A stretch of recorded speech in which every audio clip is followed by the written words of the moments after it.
Okay, Brian, Paul here. Got your clutch cover off and shooting this video because I'm seeing some funkiness here with your shift mechanism here. Now, in text message, I told you that I thought it was potentially the shift indent spring. You can't see it because I'm a terrible cameraman, but actually I might be able to zoom in here. I'm not that bad. Yeah, boy, look at that. Woohoo! All right, so this is your shift indent right here, and this blue guy, this is the spring that holds the detent into position. One down is first. This is we're in neutral right now. You can't see because of the camera position. This is first, second, third, fourth, blah, blah, blah. All right. Our issue, and I suspect, and I'm a little terrified that I'm right about this, is your shift indent shaft altogether. This whole piece moves in and out. Oh man, moves in and out, and it really shouldn't. And I'm very nervous that when I remove this clip to remove the fork, which will then give me access to the star, someone else has been here before, by the way, that I should be able to put an Allen wrench in here, unscrew it, and remove it. But I think I'm just going to be able to just pull on it, and it's just going to come right off. And that's my terror. If it is, it will make this bike 100% inoperable.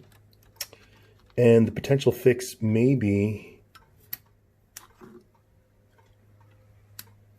removing the engine.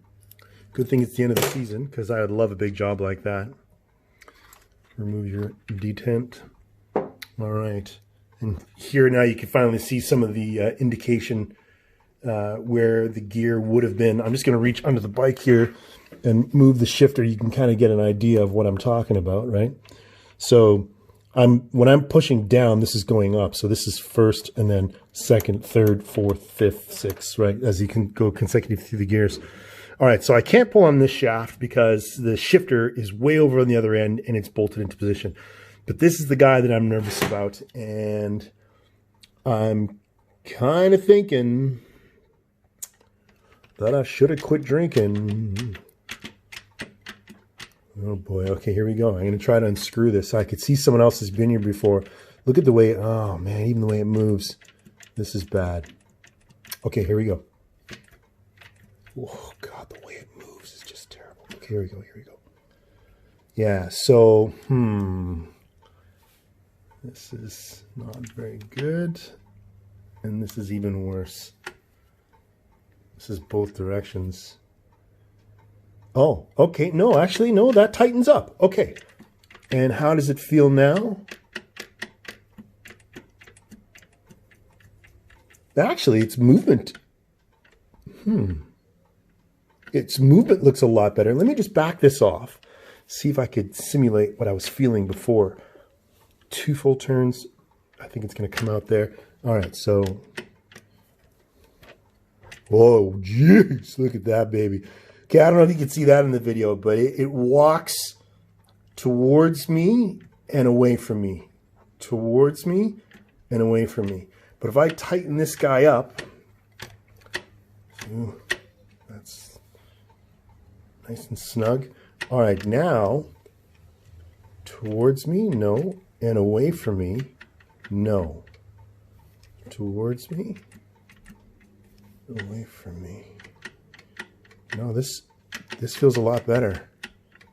Okay, so I'm gonna grab the camera here because now. Okay, so I think what was happening with this, and you could see if I can just give you a view of the chew marks from the previous mechanic.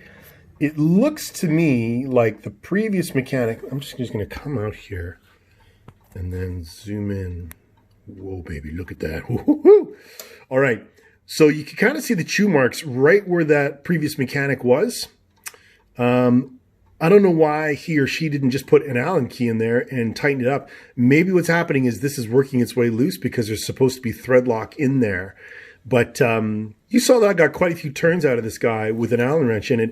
And now it feels like this whole shift mechanism is working better and it's not floating around. At this point, even though I've broken the gasket in many places, I am going to button your bike back up.